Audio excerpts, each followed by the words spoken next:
আবার ফিরে এসেছি নতুন বেড়াতে যাওয়ার গল্প নিয়ে। এবারে আর একা নয়, মোট 8জন চরিত্র আছে এই গল্পটায়। গন্তব্য আবার উত্তরবঙ্গ হলেও গল্পটা বেশ অচেনা, আর খরচও ছিল নামমাত্র। বর্ধমান স্টেশন থেকে কাঞ্চনকন্যাতে উঠে সারা রাত যাত্রীদের সে যা হরেক রকম কাণ্ড দেখলাম, সেসব ভিডিও করা সম্ভব হয়নি।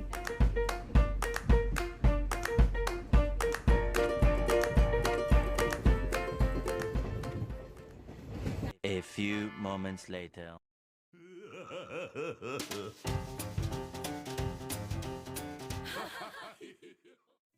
এই প্রথমবার মাঝরাতে গোটা ফারাক্কা ব্রিজটা ভালোভাবে দেখার সৌভাগ্য হয়েছে। সাথে ছিল আবার ঘরে বানানো মশলা চা। আর কি চাই।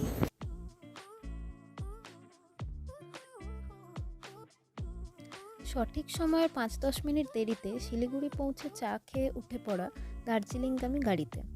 আমরা যাচ্ছি আজ নির্জন শান্ত পরিবেশ বাদামতাম টি এস্টেটের ছোট্ট একটা হোমস্টেতে।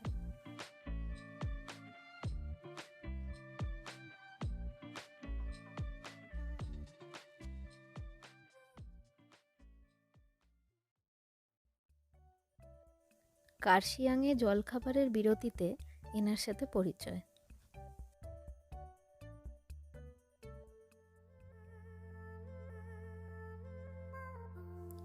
প্রায় 3 ঘন্টা পর দার্জিলিংয়ে নেমে ম্যাল রোড ধরে রাজভবনের কাছে এগিয়ে আমরা উঠে পড়লাম গাড়িতে। এখান থেকে হোমস্টে পৌঁছাতে আরও 1 ঘন্টা সময় প্রায় লেগে যাবে। আর আমাদেরকে নিতে এসেছিলেন আমাদের হোমস্টের মালিক সরল দাদা।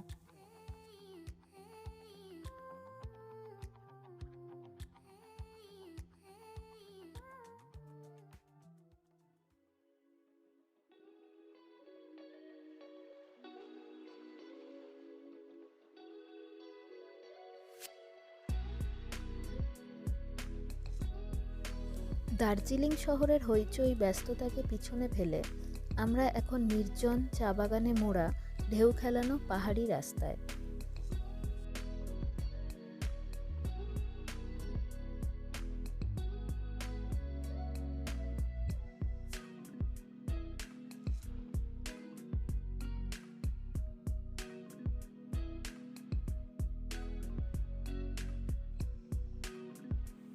সরল দাদা বলছিলেন আশেপাশের গাছগুলোতে নভেম্বর-ডিসেম্বরে প্রচুর কমলা লেবুর ফলন হয় এবং যে কেউ এই কমলা লেবু বিনামূল্যেই খেতে পারে।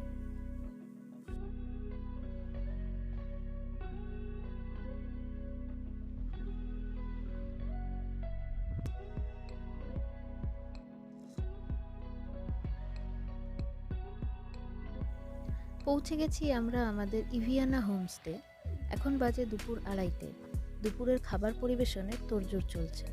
চারপাশটা খুব সুন্দর, একদম আমার মনের মতন।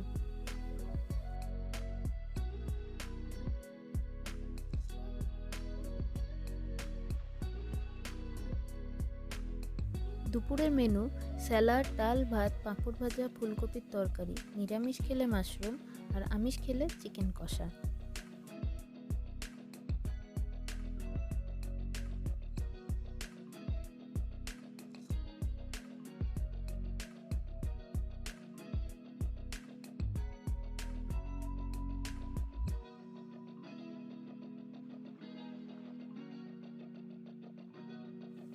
এখন আমরা বেশ কিছুটা রাস্তা হেঁটে নিচে নামছি একটা ছোট্ট পাথুরে নদী দেখব বলে। নদীটার নাম রুংদুং। বিকেলটা আজ এখানেই কাটবে।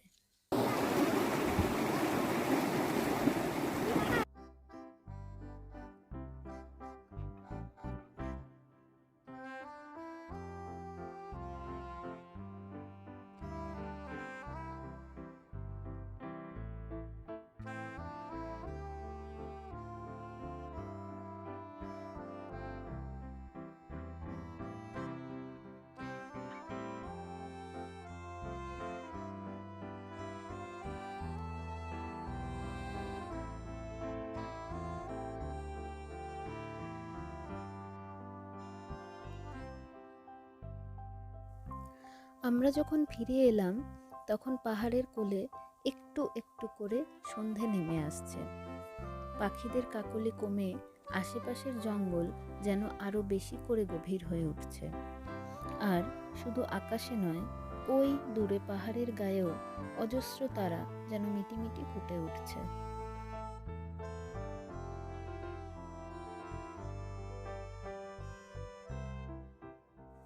এরপর চা, পকোড়া আর সাথে কিছু পাগলামি।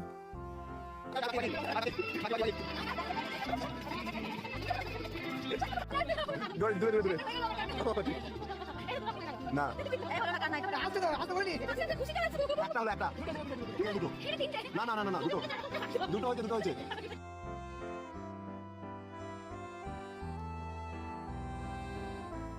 গল্পের বাকিটা শুনতে গেলে সাবস্ক্রাইব তো করতেই হবে। আমি অপেক্ষায় রইলাম আপনার সাবস্ক্রিপশনের। আপনি না হয় অপেক্ষায় থাকুন পরের পর্বের।